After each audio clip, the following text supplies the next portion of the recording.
Lubbock, Texas, with a defensive efficiency rating among the best in the nation and long, athletic, tough-minded defenders dotting the roster. Texas Tech has developed a well-earned reputation as one of the toughest defensive teams on Kansas' schedule year in and year out. But as the 12th-ranked Jayhawks and 14th-ranked Red Raiders prepare to do battle in a pivotal Big 12 conference clash that will go a long way toward determining each team's chances of winning the Big 12 regular season title, 7 p.m. tonight at United Supermarkets Arena on ESPN. It's Tech's offense, as much as its defense, that has had coach Bill Self logging additional hours in the film room. Teams that run true motion offense are the easiest to prepare for and the hardest to play, because it's hard to simulate reads, Self said this week. If a guy's piggybacking, you curl it. If he goes ball side, you bump and fade it. It's hard to simulate those type of deals in practice. You think, well, we're just going to guard motion. But motion is the hardest thing to guard if a team really knows what it's doing. The Red Raiders, 21-5 overall, 9-4 Big 12, certainly appear to have figured that out in recent weeks. After spending most of the first 20 games of their season struggling to score and relying on super sophomore Jarrett Culver, 17.7 points per game, third in the Big 12, to lead their attack, the Red Raiders lost 3 games in a row in mid-January and followed that up with a loss at Kansas on Feb. 2. In those 4 losses, Tech's only other loss came to Duke in New York City. Texas Tech averaged just 58.5 points per game, including a season low of 45 and a 13-point loss to Kansas State in Manhattan. Since the loss in Lawrence, the Red Raiders have won 4 in a row and watched their scoring explode to 78 points per game. That turnaround has kept alive their hopes of being the team, or at least one of them, that dethrones Kansas and ends the Jayhawks' 14-year Big 12 title streak. So how has Chris Beard's squad erased its offensive ineptitude? Self has a theory.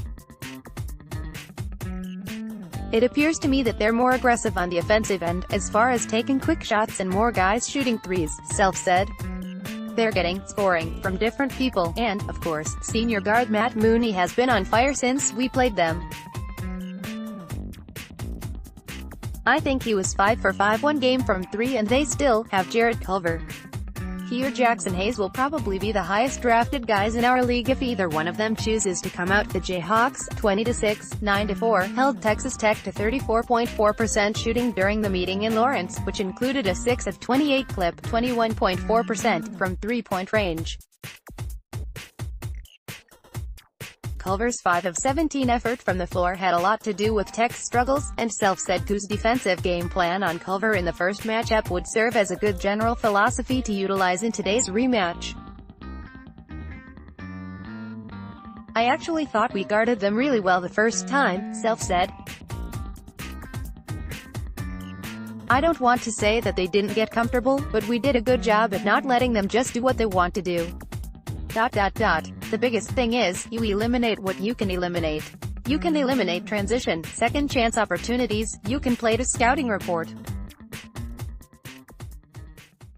You can do a lot of things that would put you in a better position, regardless of who you're playing. But still comes down to you've got to guard your man and you've really got to communicate defensively. One thing the Jayhawks have almost no control of is the wild and crazy atmosphere they're expecting in Lubbock for this one. Kansas has played in its share of tough venues so far this season, but raucous crowds at Iowa State, Kansas State, and even Arizona State and Kentucky have created problems for Coos' young lineup, which again figures to include 4 freshmen in the starting 5. Despite that fact, and all of the turnover issues the Jayhawks have had on the road, Self believes games like this require players of all ages to dig deep and step up to deliver.